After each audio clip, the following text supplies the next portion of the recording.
Rally sa Zamboanga City, naging ligtas at mapayapa sa tulong ng PNP. Yan ang hatid ni Patrolwoman AJ Cortez. Tagumpay na naisagawa ng kapulisan ang pagbibigay seguridad sa isinagawang rally sa San Antonio Maria Claret Parish, Zamboanga City, nito lamang ika-21 ng Setyembre taong kasalukuyan.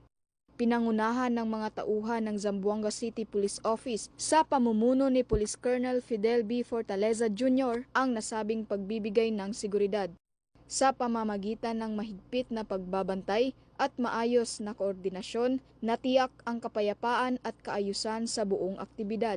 Ang nasabing seguridad ay nagbigay katiyakan na ligtas ang mga dumalo at naidaos ang pagtitipon ng mapayapa, walang naitalang anumang insidente na nakaapekto sa daloy ng programa. Muling pinatunayan ng Zamboanga City Police ang kanilang dedikasyon sa pagpapanatili ng kapayapaan at kaayusan at sa pagbibigay ng proteksyon sa bawat mamamayan sa mga pampublikong pagtitipon.